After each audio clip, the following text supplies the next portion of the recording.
Kaso wala naman naman doon sa lalaki na yun. Yung mag-agree kayo eh. Pag tinunura niyo yung kasama niyo, kaya nga na, mag-asawa rin naman kayo. Kung okay siya, na okay lang. Oh.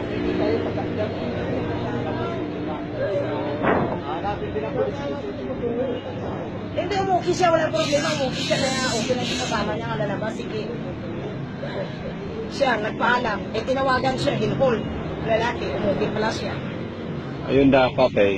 Eh, kung nagpaiwan siya sa akin kanina, na wag mo ito muna ito palabasin hanggang di ko dumating ha. Ay, sabi Hindi niya, talaga okay lang daw, oo. okay lang, yan ang ano niya. Ay, wala tayong magagawa kasi Oo. kaya imbestiga tayo eh.